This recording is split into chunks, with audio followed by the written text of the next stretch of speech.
Menurut Organisasi Kesehatan Dunia, lebih dari 280 juta orang di seluruh dunia menderita depresi. Angka kecemasan meningkat 25% hanya dalam 2 tahun terakhir. Dan yang lebih mengejutkan, sebagian besar dari mereka bukan orang miskin, bukan orang yang kelaparan. Sebagian besar dari mereka punya pekerjaan, punya keluarga, punya segalanya. Lalu mengapa mereka tidak bahagia? Seorang psikolog Pennsylvania bernama Martin Seligman menghabiskan lebih dari 30 tahun hidupnya mencari jawaban pertanyaan itu. Dan jawabannya ada di sesuatu yang mungkin sudah kamu ucapkan hari ini, tapi belum tentu kamu rasakan.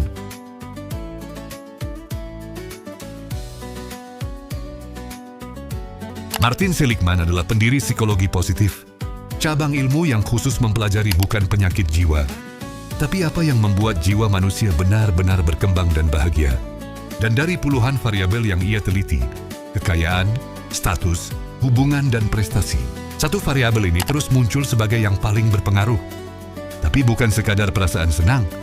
Sains menemukan bahwa bersyukur secara aktif mengubah kimia otak kita secara harfiah.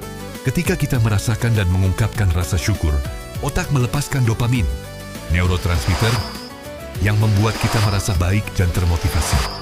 Sekaligus serotonin yang mengatur suasana hati, tidur, dan kestabilan emosi. 25% lebih bahagia secara signifikan dibanding kelompok kontrol.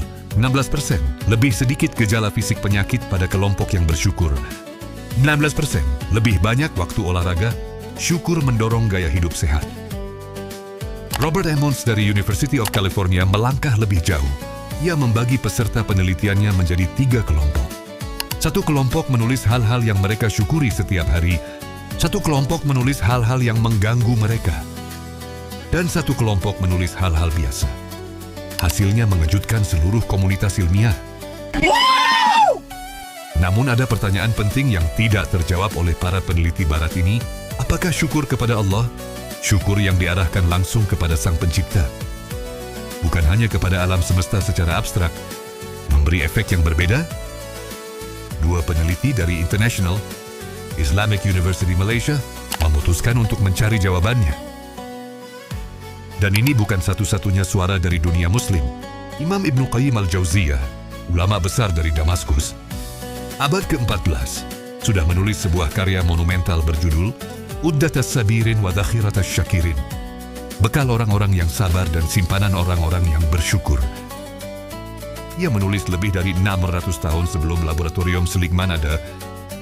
Syukur adalah separuh dari iman. Separuh lainnya adalah sabar.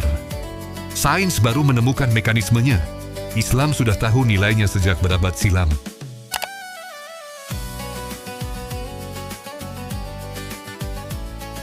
Para ilmuwan menyebutnya gratitude practice, praktik syukur yang disengaja. Dan ada satu syarat yang selalu ditekankan oleh peneliti Muslim maupun non-Muslim. Syukur itu harus diarahkan kepada sumber yang jelas, bukan sekadar merasa beruntung, tapi mengakui bahwa ada Sang Pemberi di balik setiap pemberian. Inilah yang membedakan merasa beruntung dengan bersyukur yang sesungguhnya, dan inilah persis yang dimaksud oleh Alhamdulillahi Rabbil Alamin. Segala puji bagi Allah, Tuhan seluruh alam. Perhatikan kata pertama. Alhamd dalam bahasa Arab, ini bukan sekadar terima kasih. Alhamd berarti pujian yang lahir dari kecintaan dan pengakuan atas keagungan. Bukan pujian karena terpaksa. Bukan pujian yang mengharap imbalan. Ini adalah syukur yang paling murni yang bisa diucapkan seorang manusia. Dan perhatikan kepada siapa pujian itu diarahkan. Lillahi, hanya untuk Allah. Lalu ditambah, Rabbil Alamin, Tuhan seluruh alam semesta. Bukan Tuhan satu suku, bukan Tuhan satu bangsa. Tuhan yang memelihara setiap atom di galaksi yang belum pernah manusia jangkau. Dan sekaligus Tuhan yang memeliharamu. Detik ini, saat kamu membaca atau menonton ini, 1. Alhamdulillah versus syukur. Apa bedanya? Dalam bahasa Arab, ada beberapa kata untuk terima kasih dan syukur. Syukur adalah syukur atas nikmat yang diterima, tapi hamd lebih dalam. Ini adalah pujian yang lahir dari kecintaan kepada Sang Pemberi. bukan hanya atas pemberiannya. Hamd bisa diucapkan bahkan dalam musibah, karena ia bukan tentang apa yang kita dapat, tapi tentang siapa yang kita puji. 2. Al dalam al-hamd, syukur yang mencakup segalanya. Kata al di depan hamd menunjukkan istighraq, keseluruhan dan kesempurnaan. Artinya segala bentuk pujian, dari semua makhluk, di semua waktu, semuanya milik Allah. Bahkan ketika manusia memuji manusia lain, hakikatnya tetap memuji Allah yang menciptakan kebaikan itu. Ini mengajarkan kita untuk melihat Allah di balik setiap kebaikan yang kita terima. 3. Rabb, lebih dari sekadar Tuhan. Kata Rabb dalam bahasa Arab mengandung makna yang sangat kaya. Pemilik, pemelihara, pendidik, dan yang menumbuhkan. Allah bukan hanya sang pencipta yang kemudian meninggalkan makhluknya. Dia terus memelihara, mendidik, dan menumbuhkan setiap makhluk setiap saat. Ini memberikan rasa aman yang tidak bisa diberikan oleh siapapun selainnya. 4. Syukur membuka pintu lebih banyak nikmat. Allah berfirman, "La in syakartum la azidannakum." Jika kamu bersyukur, sungguh aku akan menambah nikmatmu. Quran Surat Ibrahim ayat 7. Ini bukan janji yang abstrak. Sains kini membuktikan mekanismenya. Otak yang dalam kondisi syukur lebih terbuka, lebih kreatif, lebih mampu melihat peluang. Bersyukur secara harfiah membuat kita lebih mampu menerima nikmat berikutnya. 5.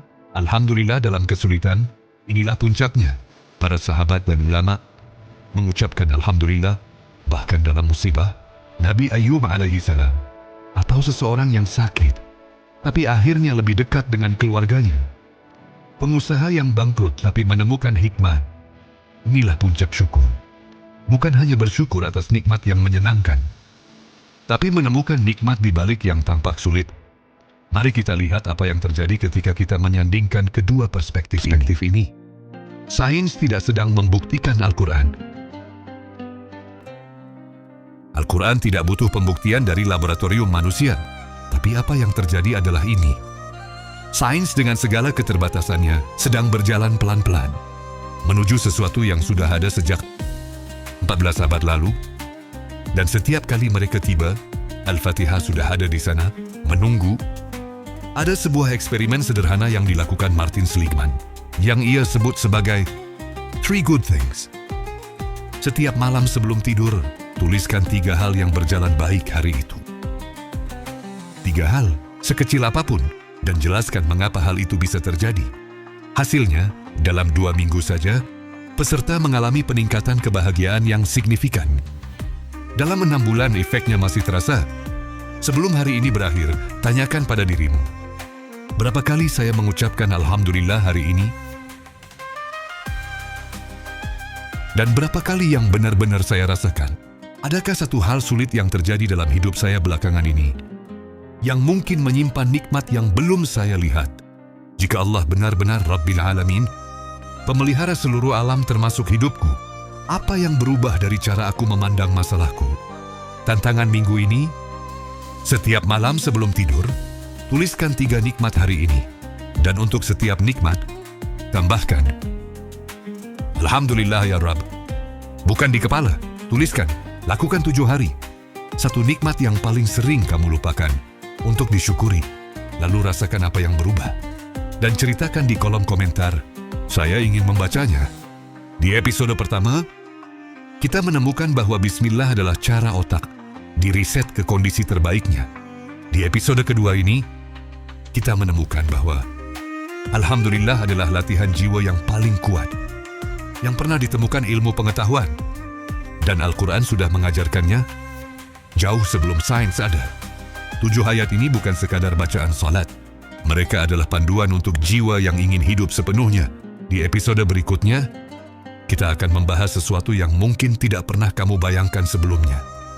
Para psikolog menemukan bahwa ada satu kebutuhan jiwa yang jauh lebih mendasar. Mendasar dari makanan, dari uang, dari pengakuan sosial. Kebutuhan yang jika tidak terpenuhi, manusia bisa jatuh sakit jiwanya meski memiliki segalanya. Dan Al-Fatihah menyebutnya 2 kali berturut-turut. Ar-Rahman, Ar-Rahim.